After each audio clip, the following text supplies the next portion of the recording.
कुछ दिनों पहले हम राम मनोहर लोहिया अस्पताल गए थे।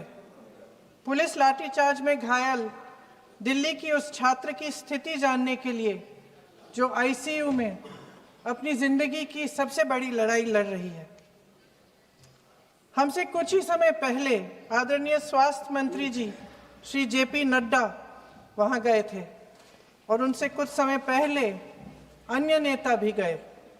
जब तक हम वहां पहुंचे, उस लड़की की मां नेताओं के आने जाने से गुस्से में थी। सुन लीजिए, सुनिए, किसी की पीड़ा का मजाक नहीं उड़ाते। किसी कोई भी हो, किसी की पीड़ा का मजाक नहीं उड़ाते। आप संसद में बैठे हैं, निशिकांत जी आप बना रहे हो। जब तक हम वहां पहुंचे, उस लड़की की मां नेताओं के आने जाने से गुस्से में थी। किस लिए आए हो? उसने आईसीयू के दरवाजे के बाहर खड़े होकर हमें पूछा। हमारे सामने कांपते हुए हाथ जोड़े कहने लगी कि धन्यवाद, आप आए हैं, ठीक है, मगर मुझे किसी से नहीं मिलना, मुझे किसी से बात नहीं करनी। महोदय, उस मां की पीड़ा से उसका पूरा शरीर कांप रहा था, लेकिन उसने दृढ़ आवाज में कहा, सुबह से बड़े बड़े लोग यहां आ रहे हैं, एक के बाद एक वीडियो बना रहे हैं। वह भी आए जिन्होंने मेरी बेटी का ये हाल किया है। किस लिए? उसने हमसे पूछा। किस लिए? मेरी बेटी की बलि तो चढ़ गई है, लेकिन उसे कुछ भी हो जाए तो मैं उसके लिए अपने आप लड़ूंगी। मुझे किसी की मदद नहीं चाहिए, मैं अकेले लड़ लूंगी। महोदय, शायद मुझे यहाँ खड़े होकर सबके सामने ये बात नहीं कहनी चाहिए, मगर उस माँ की गुहार ने मुझे शर्मिंदा किया। उसके दिल के टूटने की वो आवाज जो अस्पताल की दीवारों से में गूंज रही थी, मेरे मन में अभी भी गूंज रही है। इसलिए उस माँ की इजाजत लिए बिना मैं आपके द्वारा आदरणीय प्रधानमंत्री महोदय जी और आदरणीय गृह मंत्री महोदय जी से पूछना चाहती हूँ कि क्या जरूरत थी एक मासूम बच्ची पर इस तरह दमन करने की? क्या जरूरत थी उन छात्रों पर आंसू गैस चलवाने की, उन पर लाठियां बरसाने की, उन पर वाटर कैनन्स चलवाने की? क्या जरूरत थी उन नौजवान लड़कियों को जलील करते हुए उनके कपड़े फाड़ने की, उनको बेरहमी से गंदी तरह पिटवाने की? देश के युवाओं पर पैलेट गन्स और AK-47 चलवाने की क्या आवश्यकता थी? क्या वे आतंकवादी थे? क्या आतंकवादी हैं? टेररिस्ट हैं? हाँ, कांग्रेस बोल रही है। हाँ, कांग्रेस बोल रही है। जवाब दीजिए, जवाब दीजिए। कांग्रेस बोल रही है, जवाब मांग रही है, जवाब दीजिए।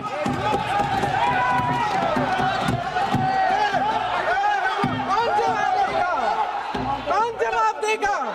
गृह मंत्री जी जवाब देंगे। किसने ऑर्डर दिया? किसने ऑर्डर दिया पैलेट गन्स चलाने के लिए? किसने ऑर्डर दिया? आपके माध्यम से मैं पूछती हूं अध्यक्ष महोदय, किसने ऑर्डर दिया? प्रधानमंत्री जी ने दिया? गृह मंत्री जी ने दिया? जवाब देंगे? पूरा देश पूछ रहा है, सिर्फ कांग्रेस पार्टी नहीं पूछ रही है, पूरा देश पूछ रहा है। अध्यक्ष महोदय, देश के माता पिता पूछ रहे हैं, छात्र पूछ रहे हैं, अध्यापक पूछ रहे हैं, पूरा देश आज ये पूछ रहा है। और आपकी जिम्मेदारी बनती है कि आप इस सवाल का जवाब दें। क्यों डरते हैं आप इस देश के नौजवानों से? क्यों डरते हैं आप इस देश की बुलंद आवाज से? और उस आवाज को दबाने का हक आपको किसने दिया है? महोदय, ये सदन यहाँ बैठे हुए सांसदों की जागीर नहीं है, ये इस देश की अमानत है। यहाँ बैठे हम सब इस देश की जनता, इस देश के युवाओं, बुजुर्गों, गरीबों, अमीरों और सब धर्मों, सब वर्गों के देशवासियों के सेवक हैं। हम उनके प्रतिनिधि हैं और ये सत्ता हमें उन्होंने ही दी है। इस देश का संविधान हमारी सर आंखों पे, इस देश का लोकतंत्र सर्वोपरि है। इसे ध्वस्त करना पाप है। यह करोड़ों जनता हमसे सिर्फ एक चीज मांगती है, जवाबदेही। इंग्लिश में इसे अकाउंटेबिलिटी कहते हैं। हमें सत्ता देकर, हमें यहां तक लाकर सिर्फ उसकी ये गुहार है कि जो हम करें उसकी भलाई के लिए करें, और अगर उनके साथ अन्याय हो तो हम उनके प्रति जवाबदेह बने और उन्हें न्याय दिलवाएं।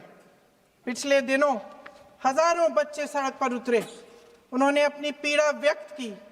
गांधी जी के दिखाए हुए रास्ते पर अहिंसा और सत्य को अपने दिलों में रखते हुए, गाते, मुस्कुराते हुए शांतिपूर्वक प्रदर्शन किया। लोकतंत्र के सबसे पवित्र सिद्धांत के तहत उन्होंने अपनी आवाज उठाने का अधिकार कायम किया। ये उस भारत के बच्चे हैं जो गांव में रहते हैं, जो महानगरों में रहते हैं, जो छोटे कस्बों में, छोटे शहरों में रहते हैं, जहां माँ अपने गहने बेच देती है, पिता अपनी जमीन गिरवी रख देता है, एक परिवार अपनी पूरी जिंदगी की कमाई बच्चे के सपने पर खर्च देता है। और अब उन्हीं बच्चों को लगने लगा है कि आज इस देश में मेहनत से ज्यादा बेईमानी मायने रखती है, मेरिट से ज्यादा पैसा मायने रखता है। तब सिर्फ एक छात्र नहीं हारता, उम्मीद हारती है। इन परेशान बच्चों ने अपनी उम्मीदें आपसे साझा की। उनकी मांगे क्या थी?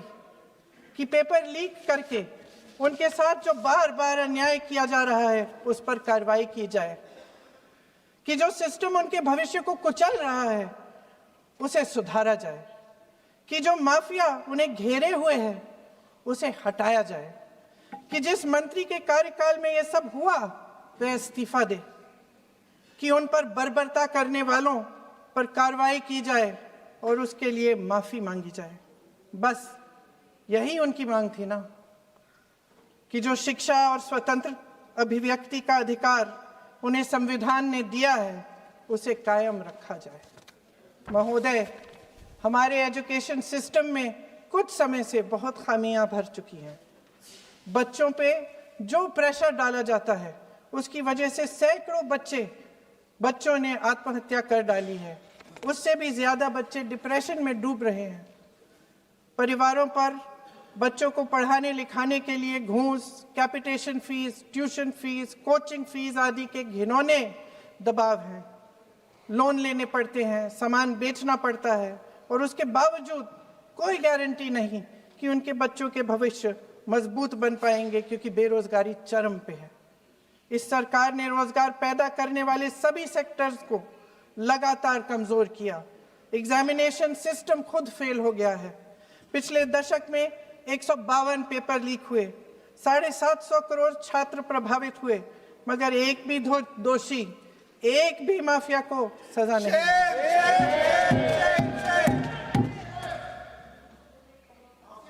हमारे एजुकेशन में आरएसएस के प्रचारकों को भर भर कर उसे खोखला बना दिया है। जबरदस्ती एनटीए बनवाकर सिस्टम का केंद्रीकरण करके उसे और भी उलझा दिया। देश के कुल बजट में, हाँ जी जबरदस्ती, आपने अभी अभी सुना तमिलनाडु के हमारे साथी क्या कह रहे थे। देश के कुल बजट में एजुकेशन बजट की हिस्सेदारी हर साल बढ़ाने की बजाय घटती जा रही है। 1.4 लाख करोड़ रुपया का पूरा बजट एजुकेशन बजट है, और 1.32 लाख करोड़ सिर्फ नीट देने वाले 22 लाख बच्चों के परिवारों से हर साल खींचा जाता है। एक और शर्मनाक आंकड़ा भी है। 1.4 लाख करोड़ रुपया हमारा पूरा एजुकेशन बजट, और 16 लाख करोड़ रुपए जो मौजूदा सरकार ने बड़े उद्योगपतियों के लोन माफ किए हैं। सोचिए कि इस सरकार की प्राथमिकताएं क्या है। सच ये है अध्यक्ष महोदय कि जिस तरह अस्पताल में उस छात्रा की मां का विश्वास पूरे सिस्टम से हट गया है, उसी तरह देश के युवाओं का भरोसा इस पूरे सिस्टम से टूट चुका है। और जब इस तरह देश के भविष्य, हमारे युवा निराश होकर सरकार और सिस्टम से अपना भरोसा हटा देते हैं, तो उस भरोसे को फिर से बनाने के लिए सिस्टम के अंदर से जवाब नहीं ढूंढा जा सकता। उसके दायरे से बाहर निकलना पड़ता है, नए सिरे से ठोस प्रयास करने पड़ते हैं।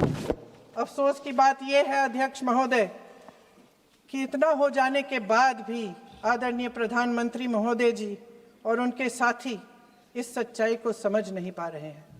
वे अभी भी ये सोच रहे हैं कि पीआर, नैरेटिव चेंज और पालतू मीडिया के सहारे एक बार फिर उनकी नैया पार हो जाएगी।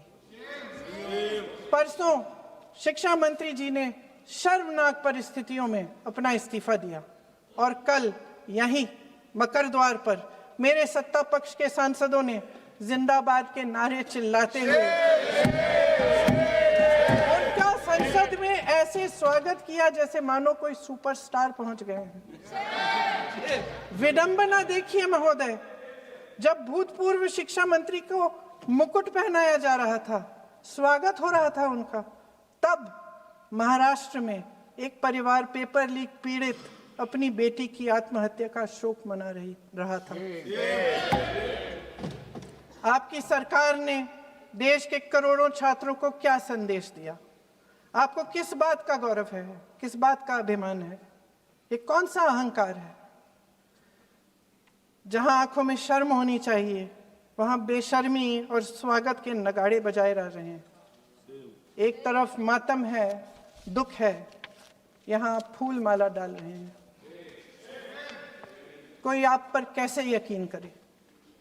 प्रधानमंत्री महोदय जी ने नया शिक्षा मंत्री चुना, एक ऐसे व्यक्ति को इस पद पर आसीन किया जिसने एक गर्भवती महिला के बलात्कारियों की रिहाई पर अपनी सहमति व्यक्त की, खुशी जताई।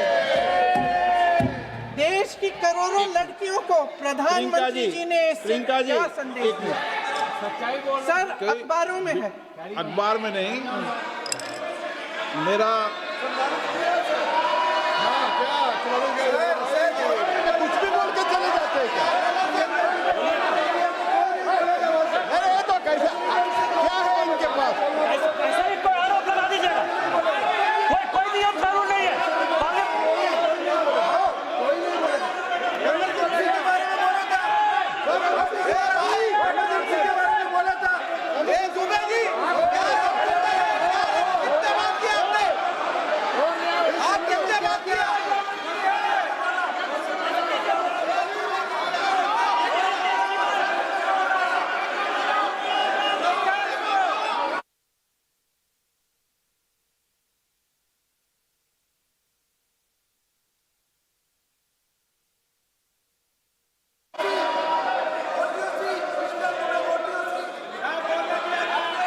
अध्यक्ष महोदय जी, जो श्रीमती प्रियंका वाड्रा गांधी जी बोल रही थी, तो बीच में उनके वहाँ से भी टोका टोकी पहले भी हुए, हमारे यहाँ से भी हुए थे।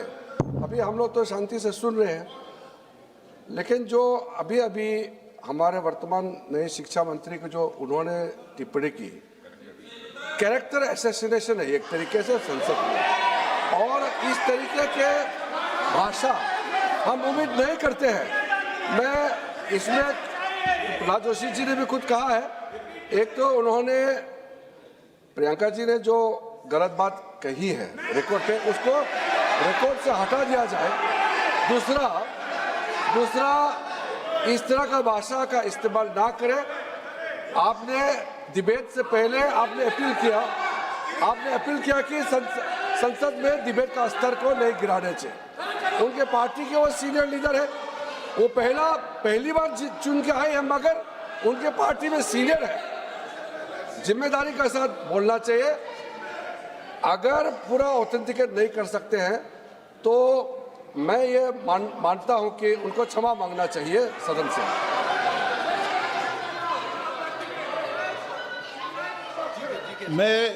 मेरा मत ये सदन के अंदर, ये सदन सर्वोच्च लोकतांत्रिक संस्था का सदन है, इसका एक एक शब्द हमेशा रिकॉर्ड में रहता है। मैं माननीय सदस्य से आग्रह करूंगा कि बिना तथ्यों के हमें इस तरीके के सदन के पटल पर बात नहीं करनी चाहिए।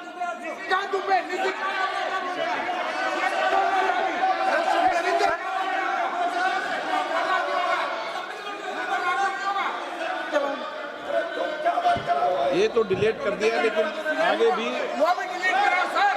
ये तो निशिकांत बोलता वो भी ये सीधे क्या बोल रहा था, क्या कर रहा था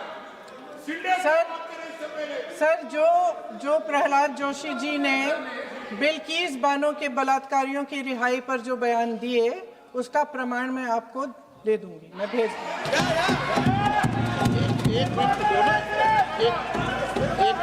मैं ऑथेंटिकेट करूंगा। स्पीकर का डायरेक्शन 115, उनको पहले ऑथेंटिकेट करने कहिए सर। ऑथेंटिकेट करेंगे उसके बाद वो आगे बढ़ेंगे, ऐसे नहीं होगा। पहले ऑथेंटिकेट करने दो सर। उनको ऑथेंटिकेट करने के लिए कहिए, ऑथेंटिकेट करने कहिए उनको।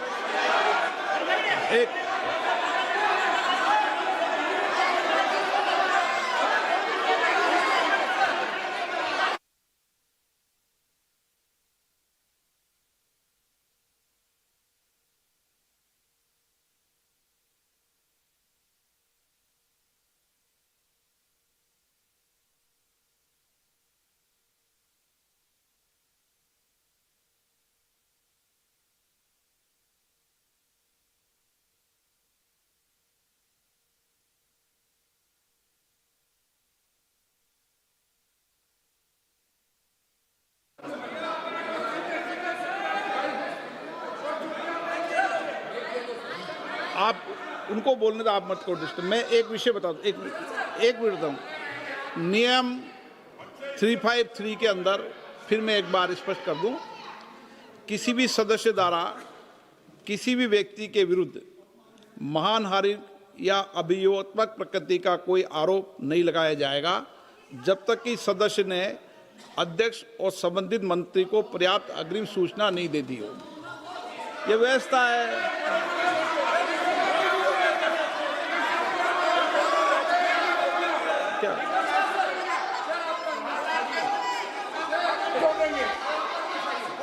House, ma'am. The same house. Honorable Shrikant Bey told, still that is in the record about Indira Gandhi ji. Still that is in the record. Still that is in the record. Sir, you are not removed, sir. बोलो, आप भी बोल लो। Sir, केसी वेणुगोपाल जी ने जो नाम लिया है और मैं नेहरू जी के बारे में जो बात कहा है मैंने सर, मैं उस पर कायम हूं और मैं किताब जो है ऑथेंटिकेट कर देने तैयार हूं। अय्याज थे नेहरू, अय्याज थे। मैं फिर दोबारा रिपीट कर रहा हूं, आई एम अगेन रिपीटिंग। यही फैक्ट है और मैं किताब में ऑथेंटिकेट करके दे रहा हूं। I am authenticating that book.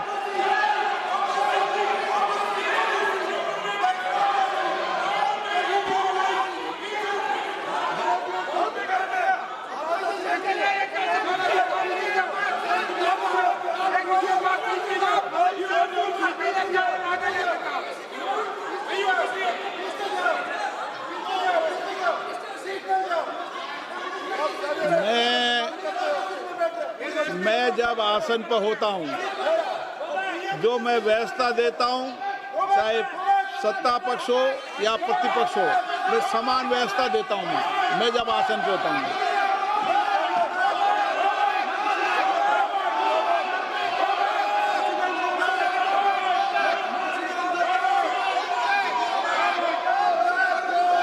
Please बोलने दो। आप उनको बोलने दें, उनको बोलने दें। नो, अरे आप उनको नहीं बोलने देना चाहते? चलिए 114 please sir sir sir Priyanka ji को ऑथेंटिकेट करना चाहिए और जो मिस इन्फॉर्मेशन कर रहे हैं, नहीं तो मिस इन्फॉर्मेशन के लिए कार्रवाई करना चाहिए सर। क्या कुछ भी बोल के चल सकते हैं क्या? और procedure for the minister the correcting the mistake 114 में अगर वो आप आपने जो रूल का जिक्र किया 353 में, मुझे कोई नोटिस नहीं दिया है, मैं इधर प्रेजेंट हूँ, और मैंने ऐसे कैसे बिना ऑथेंटिकेशन बोल सकते मुझे बिना नोटिस दिए हुए। इसलिए मैं इसको खंडन करता हूँ और उसको एक्सपेल करना चाहिए और उनको माफी मांगना चाहिए।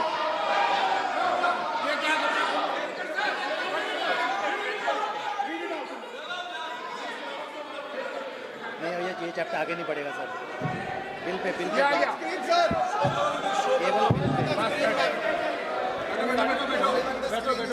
Sir Sir, here is a newspaper माननीय article. सदस्य, Sir,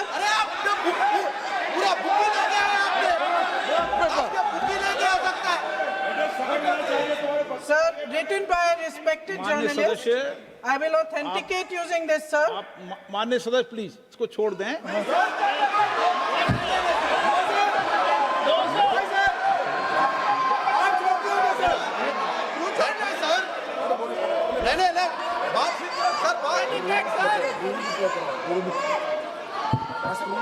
सर, अगर जोशी जी अपने बयान का इस खंडन कर विधेयक रहे पर ही हैं क्या? चर्चा होगी। आप इस बयान का खंडन कर रहे हैं क्या नहीं, जोशी जी माननीय से पूछेगा। सदस्य, मैं आपसे फिर आग्रह कर रहा हूं, इस सदन में इस विधेयक पर ही चर्चा होगी, फिर भी नो,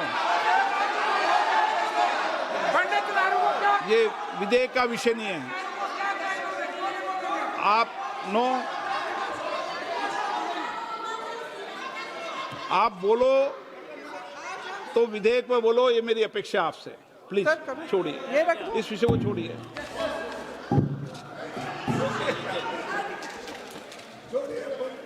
आज हम सदन पटल पर एक ऐसे विधेयक में संशोधन पर डिबेट कर रहे हैं जो 2024 में पारित हो चुका था, और इसमें मुख्य संशोधन यही है कि पेपर लीक के अन्य अपराधों के लिए सजा बढ़ाई जाएगी। मगर जब से ये विधेयक पारित हुआ तब से अब तक इस सरकार ने एक भी अपराधी को सजा नहीं दी। आपने देखा है कि कल और परसों से फेस रिकॉग्निशन द्वारा प्रदर्शन करने वाले बच्चों के नाम और पते सार्वजनिक किए जा रहे हैं, मगर यही काम पेपर लीक करने वाले अपराधियों के लिए अभी तक नहीं किया गया। ना इस विधेयक में पेपर लीक रोकने के कोई ठोस कदम है। इससे देश के युवाओं का भरोसा कैसे बनेगा? अध्यक्ष महोदय, आदरणीय प्रधानमंत्री महोदय जी को आपके माध्यम से मैं कहना चाहती हूं कि शायद उन्हें अपने सलाहकार बदलने चाहिए। वे असलियत से एकदम टूट चुके हैं। नई कमेटियां बनाने से काम नहीं चलेगा। उनका अध्यक्ष चाहे कोई भी हो। राधा कृष्ण कमेटी भी व्यवस्था में सुधार लाने के लिए बनी थी। आज तक उसकी एक सिफारिश लागू नहीं हुई है, और इस नई कमेटी में तो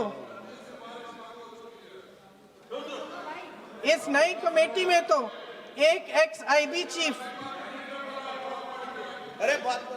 फिर चिल्लाएंगे, एक एक्स-आईबी चीफ, एक आईटी कंपनी के मालिक और एक गौमूत्र के विशेषज्ञ भी हैं।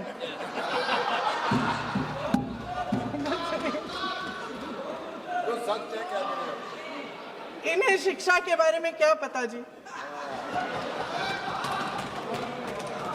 सर, सच है। आप आज मेरे से नाराज हो रहे हैं, पर मुस्कुरा लीजिए। उनको आपने भी चुनाव लड़ा।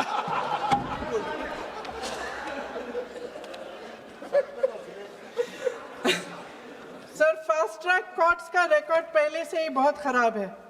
वैसे भी कल की सुनवाई में सीबीआई का वकील पेश ही नहीं हुआ। संसद में विपक्ष को दोषी ठहराने से, खोखले राजनीतिक खेल खेलने से काम नहीं चलेगा। आप जेन जी का भरोसा वापस जीतना चाहते हैं तो नए एंगल से, अपने फोन से नए वीडियो बनाने से नहीं होगा।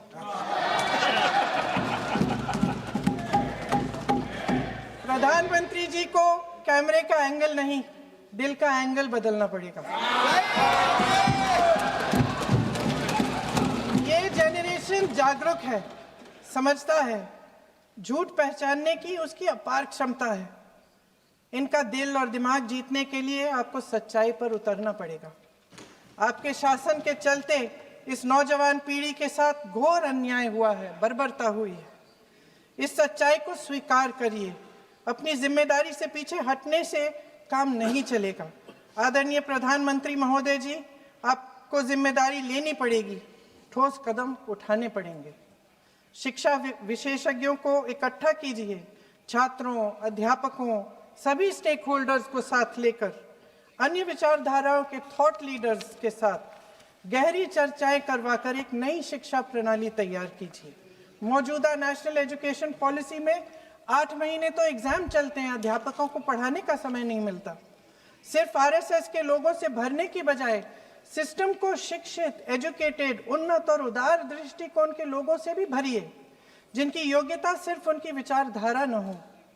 रोजगार पैदा करने के सख्त कदम उठाइए, इस पर फोकस करिए। मेडिकल कॉलेजेस की संख्या बढ़ाइए, चिकित्सा शिक्षा का विस्तार कीजिए, ताकि ये बच्चे जो मेहनत कर कर के भी अपने भविष्य नहीं बना पा रहे हैं, एक उज्जवल भविष्य का सपना देख पाए। अध्यक्ष महोदय, छात्रों को सड़क से हटाया जा सकता है, लेकिन उनके सवालों को नहीं। हर लाठी जो किसी लड़की पर, किसी लड़के पर चली है, वे बच्चों की पीठ से ज्यादा सरकार की साख पर पड़ी है। देश के नौजवान न्याय मांग रहे हैं, भीख नहीं। वे यहां सरकार गिराने नहीं, अपना भरोसा बचाने के लिए आए थे।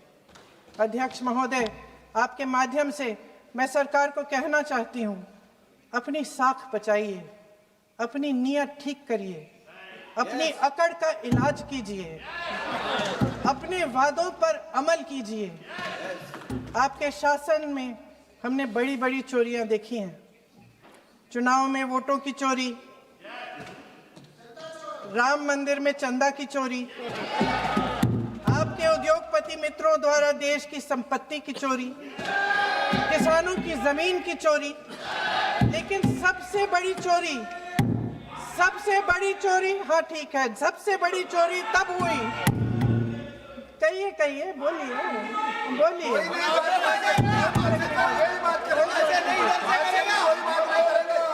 सुन लीजिए, शांति से सुन लीजिए, शांति से सुन लीजिए। आपको मौका मिलेगा, आप जितनी भी चोरियों की बात करना चाहते हैं आप कर लीजिए, अभी मेरा समय है। सबसे बड़ी चोरी तब हुई जब देश के नौजवानों के भविष्य, उनके सपने चुराए गए। भविष्य की चोरी, सपने की चोरी किसी भी चोरी से कहीं बड़ी होती है महोदय। अगर देश का युवा निराश हो जाए, अगर देश का युवा निराश हो गया, उसकी उम्मीद टूट गई, तो सबसे बड़ी हार भारत की हार होगी। और हम कांग्रेस और विपक्ष के लोग जान दे देंगे, मगर भारत की हार नहीं होने देंगे। जय हिंद। सर, अब तो मुस्कुरा लीजिए, भाषण खत्म।